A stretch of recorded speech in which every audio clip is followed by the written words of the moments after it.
Salut à tous, bienvenue dans cette nouvelle vidéo. Alors vous allez le découvrir, l'endroit où je suis assise actuellement va devenir un vrai champ de bataille. Il va y en avoir partout, mais ce sera pour repartir sur de bonnes bases parce que j'avais vraiment des trucs qui traînaient depuis 2018 que je n'avais jamais sorti des placards et je me suis enfin résolue à entreprendre un grand rangement. Je sais que vous êtes nombreux à aimer mes petites vidéos de rangement. Je vous avoue que moi je prends plaisir à faire le montage, mais à ranger un petit peu moins, il faut vraiment me motiver. Ce sera l'avant-dernière vidéo d'ailleurs de rangement parce qu'il me restera plus que ce placard là à ranger et après j'en aurai fini pour de bon avec ça. Remarque, on sera bientôt en été, donc le nettoyage de printemps, on va dire que ce sera fini. Et dans mon petit rangement, je vais tomber sur des livres qui m'ont vraiment motivé, on va dire, à changer de vie, à du jour au lendemain décider de rendre mon logement, de vivre en camping-car et de partir sur les routes. Ça a quand même été des livres très importants pour moi. Cependant, vous verrez aussi dans cette vidéo que le rangement m'a malheureusement amené à découvrir que j'avais des choses auxquelles je tenais énormément. Désolée, cette phrase est extrêmement longue, mais en gros je suis dégoûtée parce qu'il y avait beaucoup de choses qui étaient moisies. Pourtant on a passé l'hiver dans le Var, donc on était censé avoir des températures beaucoup plus correctes, beaucoup moins d'humidité. Et je vois qu'en fait ça n'a rien changé parce que en un an, j'ai dû jeter quelque chose auquel je tenais énormément et il m'a fallu au moins une semaine pour m'en remettre, c'est vraiment pour vous dire. Mais je n'en dis pas plus, je vous laisserai découvrir tout ça dans cette vidéo. Donc les coccypodes, comme vous le savez, voilà, ça prend 2 secondes, un petit like sous la vidéo, un commentaire et puis rejoignez-moi sur Instagram, Annabella Coccinelle si ce n'est pas encore fait. Salut les coccypodes, bonne vidéo. Alors je sais pas si parmi vous, j'ai éventuellement des coccypodes qui adorent le thé, mais franchement si j'en ai un à vous conseiller, c'est bien celui-ci. J'en ai déjà essayé plusieurs, mais ce thé noir russe, c'est aux agrumes, aux 10 agrumes, c'est vraiment une tuerie. J'avais découvert ce thé quand j'avais été à Nature et Découverte, et là je suis partie à Darty, je suis repartie avec du thé. Qui va à Darty pour du thé? Après c'est vrai que c'est un peu plus coûteux, je crois que j'ai payé 6 € pour 20 sachets, ce qui est quand même assez cher quand on compare à Lipton ou des trucs un peu plus commercial on va dire. Là je me suis fait chauffer un petit peu d'eau pour pouvoir me faire un petit thé avant de débuter le grand rangement. Mais quand je vous dis grand rangement, c'est pas juste ranger un placard, et non, c'est enlever carrément le matelas, enfin l'enlever. J'avais déjà essayé une fois de le faire passer par cette porte, j'avais extrêmement galéré, d'autant plus qu'aujourd'hui il a commencé un petit peu à pleuvoir, donc je vais éviter de sortir ma literie. Je vais tout du moins essayer de soulever le matelas, ce qui va me permettre de nettoyer un petit peu tout autour, parce qu'avec le temps, voilà, il y a des poussières, il y a des miettes, il y a des trucs qui peuvent des fois se coincer un petit peu. Je vais aussi un petit peu ranger ce qu'il y a sur le côté de mon lit, parce que malheureusement, moi je n'ai pas de table de nuit, et c'est vrai que c'est quand même assez pratique pour ranger ses bouquins, poser la petite bouteille d'eau, on va dire, l'écharpe au cas où la nuit il fait froid. Donc il me faudra énormément de motivation, parce que vous aviez déjà vu le rangement de plusieurs éléments dans le camping-car. Le plus long aurait été celui-ci, parce que je crois que j'avais mis 5 heures pour ranger ma salle de bain. Je n'ose imaginer combien de temps je vais mettre pour ranger mon lit et ses dessous. Parce qu'en dessous j'ai aussi, vous savez, des trappes, là où j'avais ma cuve d'eau, dont je ne me sers pas. J'avais rangé quelques trucs à côté, et en dessous de ma tête j'ai mon rangement compartiment de gaz, avec la bouteille, le cric, tout ça. Et juste à côté, le rangement de mes chaussures, qui comme vous le savez sont très nombreuses. Donc ça va être l'occasion aussi de faire un tri. Et encore à côté, j'ai tous mes bouquins. Le problème c'est que c'est une armoire que j'ouvre, on va dire, une fois tous les 6 mois, voire une fois tous les ans. Mais finalement c'est des bouquins que je ne lis pas. Ceux que je vais vraiment garder c'est ma collection Stephen King. Mais pour les autres je vais essayer de trouver une petite boîte à livres dans un petit village ou quoi, où je vais pouvoir les donner à des personnes à qui ça fera certainement plaisir, plutôt que eux qui ne voient jamais le jour depuis tout ce temps. Comme vous pouvez le voir les amis, j'ai mis mon plus beau pyjama pour vous faire cette vidéo. Hein, voilà, je me suis pas cassé la tête, de toute façon il fait pas beau aujourd'hui, je ne compte pas sortir. Donc je vous avoue que voilà, je ne me suis pas mise sur mon 31, mais je vais vous faire en version accélérée on va dire, parce que sinon ça risque d'être un petit peu long je pense pour vous. Je vais prendre mon drap, tous mes coussins, et Dieu sait que j'en ai avec quelques affaires, je vais tout foutre dans la salle de bain, et puis après ça va me permettre d'y voir un petit peu plus clair et de pouvoir ranger comme j'en ai envie. Ça va? Tu veux venir aider maman, chacha?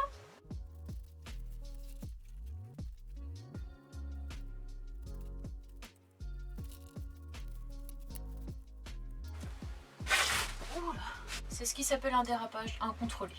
Hein, Nani? Il est choqué. Ouais! Qu'est-ce qu'elle fait, maman? Elle a tout enlevé du lit? Comment ça se fait? Qu'est-ce que je mijote? Des trucs pas nets les amis, voilà ce que ma mère mijote. Des trucs pas nets comme d'habitude. Ah ouais que c'est vrai. J'avais aussi mis cette protection, hein, comme vous savez mes petites protections thermiques, j'en avais mis au niveau de là où je dors pour éviter que le froid rentre. Ça n'a absolument rien changé. C'est vrai que les protections, finalement je les avais réservées pour Georges, je devais lui donner. Finalement comme vous le savez ce ne sera jamais possible, donc il faut que je retrouve quelqu'un qui en voudrait. Voilà mes petites protections de boxer.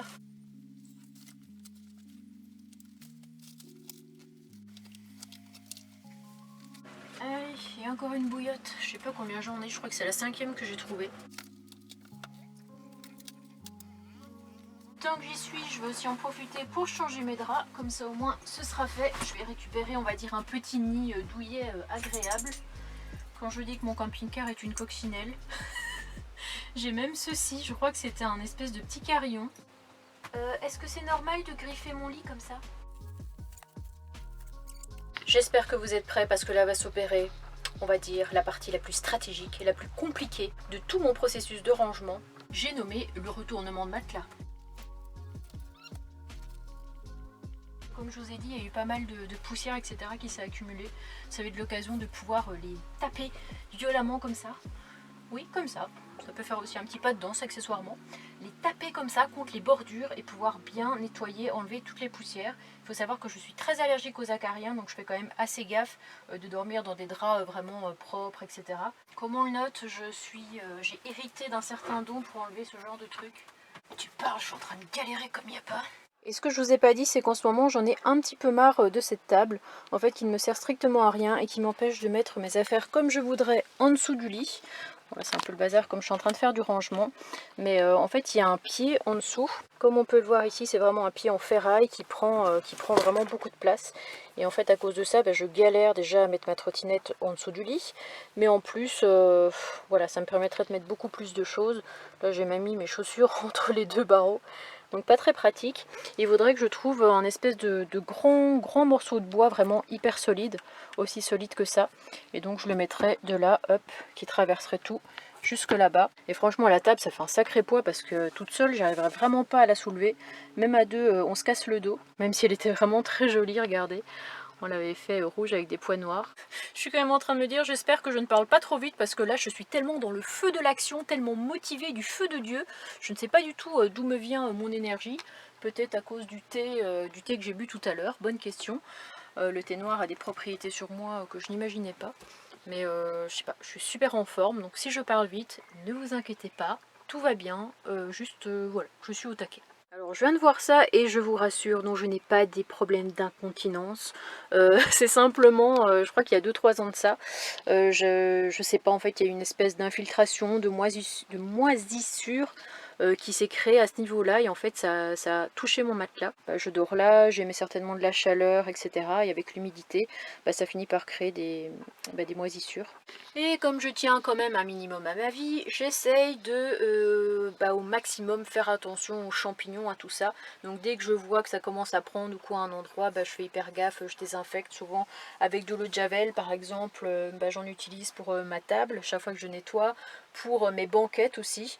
Et en fait j'ai remarqué que ça a cessé en fait depuis que j'ai commencé à utiliser de la javel. Avant j'avais des grosses traînées sur la table, vraiment de moisis, et maintenant ça n'apparaît plus. Donc comme quoi je pense que la javel c'est quand même utile pour ce genre de choses. Bon, tout est nettoyé, tout est astiqué. Nous allons regarder ensemble l'ampleur des dégâts de mon armoire à chaussures. Et encore, il y en a encore sous le lit. Attention, ma caverne d'Ali Baba. La voici. Je vais tellement rarement dans cette armoire que j'ai une toile d'araignée qui s'est formée entre deux chaussures, j'en peux plus. Mais il faut vraiment que je fasse du tri parce que par exemple celle-ci, mon pied s'y était habitué, mais là j'arrive plus du tout. En plus elles sont un petit peu abîmées ici, ce qui est un peu dommage pour le prix qu'on paye. Mais elles me font trop mal aux pieds, donc je ne peux plus porter ces Doc Martens, ce n'est plus possible. Il y a tellement de chaussures différentes, ça j'étais tellement contente quand je les ai achetées. Résultat, je les ai mises une fois, je crois. Et la plupart des chaussures que vous allez trouver, étonnamment, eh bien, elles ont des talons. Moi qui ne porte jamais de talons. Pourquoi est-ce que j'achète des talons? C'est la question que je vous pose, je ne sais pas moi-même. Comme je vous disais, ici, donc on a l'armoire à chaussures, et là-bas, c'est l'armoire à livres, mais que je ne peux pas soulever pour le moment, étant donné que j'ai toute ma literie qui est posée dessus. Là, j'avais vraiment trop envie de me reprendre un petit thé, parce que là, ça fait 1 heure que je suis occupée, j'en peux vraiment plus. Sauf que regardez l'état de magasinière, entre le sac, la bouillotte, tout ça, c'est un truc à ce que le camping-car prenne feu. Donc j'ai appelé mon petit chéri pour lui demander s'il pouvait m'en faire un.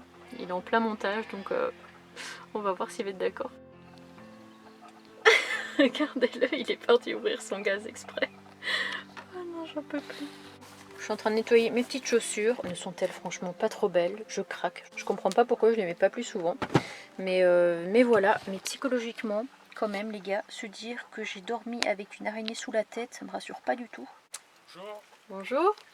Vous avez commandé un thé, c'est ça? Oui, c'est bien ça. Merci mon petit cœur, ça va me donner C'est chaud. de l'énergie pour la suite. Oula, ça brûle. Oh, C'est quoi ce merdier là? C'est quoi ce merdier? Bah c'est mon camping-car. T'as vu toutes mes chaussures? Un siège. Ouais, un siège que tu n'as jamais vu jusqu'à maintenant. Bon, je vous propose un petit comptage de mes chaussures parce que ça fait bien longtemps que je ne l'avais pas fait. J'ai compté en dessous, j'ai 8 paires. 9, 10, 11, 12, 13, 14, 15, 16, 17, 18, 19, 20, 21, 22, 23, 24. 24 paires. Sans compter celles que j'ai jetées parce que je pense que je les remettrai jamais. Donc 25, 26.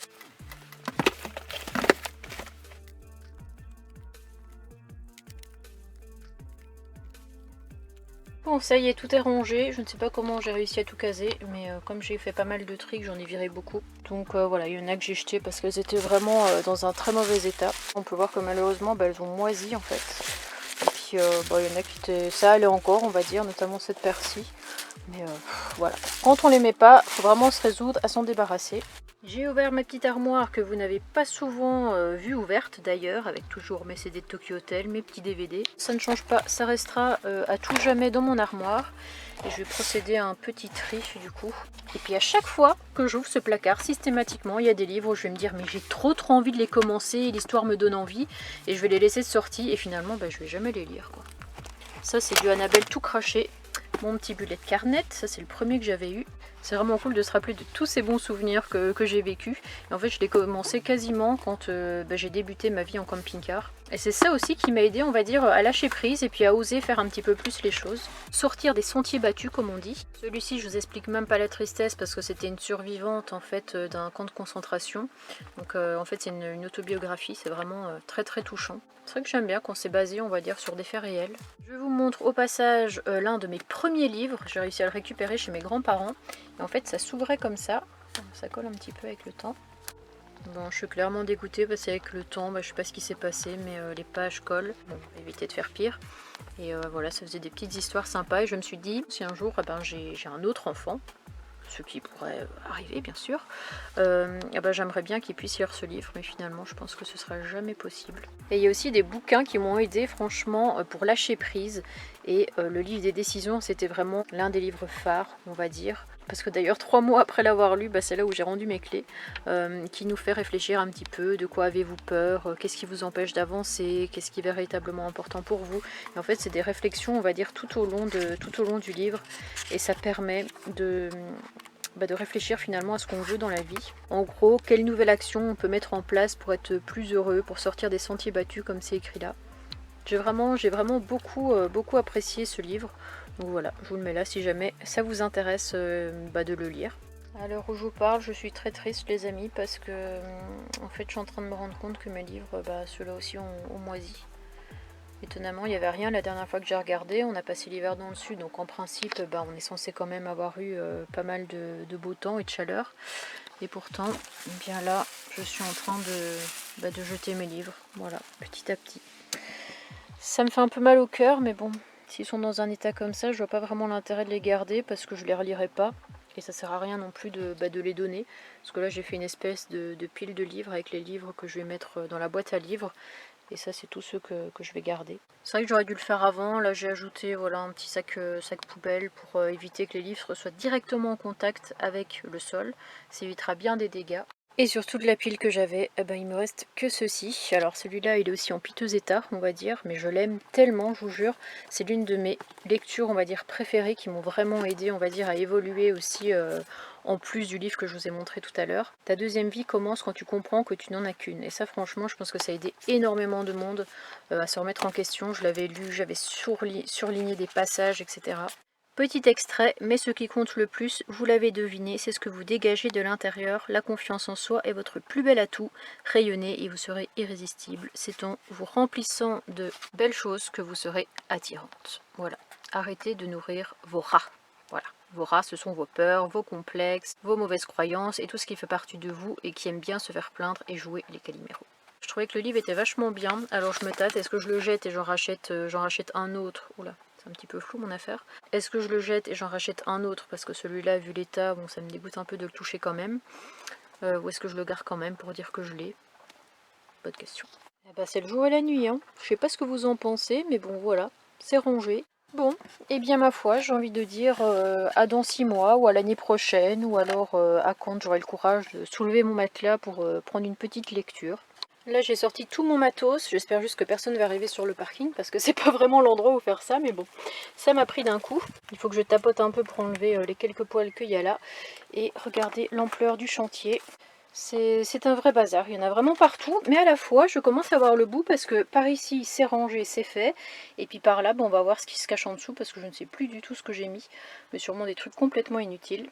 Je viens d'ouvrir le dernier placard et comment vous dire que de nouveau nous avons affaire à des chaussures.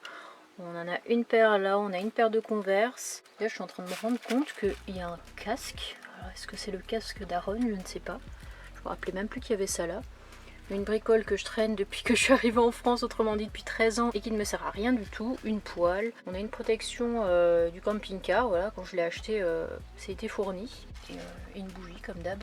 Bilan pour le moment, donc j'ai un sac, un deuxième sac, un troisième sac, et je vais certainement en avoir encore d'autres parce que j'ai pas mal de trucs à vider dans ce placard là. Juste une question avant de continuer.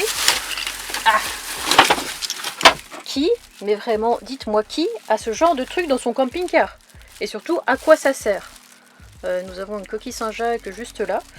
Je sais pas si c'était des souvenirs de quelque chose, mais en même temps je suis en train de me poser la question de savoir est-ce que je garde ma cuve à eau ou pas, étant donné que les tuyaux sont cassés et que, bon, flemme de refaire tout le tracé et tout. On peut voir là, il y a des tuyaux qui en sortent, qui partent vers l'habitacle, enfin il faudrait vraiment tout démonter. Je l'ai déjà dit, je radote. Mais ouais, enlever la cuve, franchement, ce serait plutôt pas mal. Après, je sais pas trop comment l'extraire du camping-car, mais ça ferait déjà du poids en moins. Et puis, je pourrais ranger plus de trucs. Ça fait 3 heures que j'ai commencé. 3 hours. Et pourquoi j'ai mis autant de temps? Parce que comme vous le voyez, il y a des moments où j'ai des moments d'absence, où je suis assise, puis je regarde le néant. Et puis je suis dépassée par les événements, parce que je ne sais pas par où commencer, ou par où terminer, parce que c'est bientôt la fin. Je vous montre notamment ceci, alias mon casque. Je ne savais pas du tout que j'en avais acheté un, mais je pense que je l'ai acheté en 2018 quand j'ai acheté mon premier vélo. Et j'ai pas dû m'en servir beaucoup, or je m'en suis jamais servi parce que regardez, j'ai encore carrément le truc Décathlon qui est accroché au casque. Donc je pense que je vais redonner à Idriss le casque qu'il m'avait filé parce qu'il est un peu abîmé et puis c'est quand même pour un enfant de 10 ans. J'ai quand même voilà, le crâne un petit peu plus grand. Je me servirai de celui-ci quand on fera de la trottinette. Et puis là, j'étais en train de passer, voilà, la ramassette, tranquillou. Et d'un coup, je tombe sur quoi? Sur ça. Mon cœur a failli s'arrêter de battre. Et en fait, c'est une balle magique qu'il y avait eu dans les têtes brûlées au moment d'Halloween. Et je crois qu'elle a dû voler sous le lit. Et puis du coup, elle est restée là. Bon, eh bien, je déclare officiellement le camping-car rangé. Franchement, j'en ai chié. Je sais pas combien de temps j'ai mis. J'ai peut-être mis 5 heures, j'en sais rien. J'ai des draps tout propres. Vous m'avez d'ailleurs connu avec ces trousses de couette que j'aimais bien mettre au début, quoi, en 2019-2020. Et voilà, tout est rangé. Nani a déjà trouvé son petit coin, regardez. Il dort comme un petit ange. Le camping-car est de nouveau vidé. Je ne sais pas jusqu'à quand, parce qu'à chaque fois, je rachète des nouveaux trucs. Mais en tout cas, ça fait un poids en moins. Je n'arrive jamais à dire ce mot. Et puis l'étape finale, ce sera ça. Je repousse, mais un jour, c'est sûr, j'y passerai. Bon j'espère que cette vidéo vous aura plu. Comme vous avez pu le voir, je me suis délestée encore une fois de beaucoup d'affaires, beaucoup de choses. Malheureusement, oui, j'ai été vraiment dégoûtée pour ma collection de Stephen King parce que j'y tenais. J'ai accumulé vraiment pas mal de livres depuis quelques années et devoir les jeter, énorme pincement au cœur. Il y a aussi quelque chose qui m'est resté en tête pendant quelques temps, qui peut sembler insignifiant, et en fait ça l'est carrément avec un peu de recul. Mais je suis encore assez triste par rapport à ça. C'était le petit... vous savez, quand je vous ai montré le petit compartiment où il y avait la poêle, etc., il y avait aussi un petit chien en pierre, et en fait c'est quelque chose qui m'a suivi, on va dire, depuis que je suis arrivée en France, depuis 2009, et je l'avais comme déco dans mon appartement, et en fait depuis 2018, il était dans mon compartiment, je ne le voyais jamais, je m'en occupais pas, mais malgré tout, quand je l'ai jeté, en fait j'ai regretté, parce que juste après avoir rangé, en fait on a changé de spot, on est parti au moins 1 heure de là, mais j'avais tellement envie de repartir en arrière et de le récupérer dans cette poubelle, ça me faisait trop mal au cœur. Mais bon, c'est comme ça, on va dire que c'est une page qui se tourne, et je pense que je vais racheter, si j'ai l'occasion en tout cas, des livres de Stephen King, voilà, tous les livres que j'ai malheureusement jetés, parce qu'il y en a que j'ai lus, il y en a que j'avais même pas encore lus. Donc c'est vraiment pour vous dire. Donc je vous fais de gros bisous les amis, et puis je vous retrouve très vite pour une prochaine vidéo. Salut salut, portez-vous bien.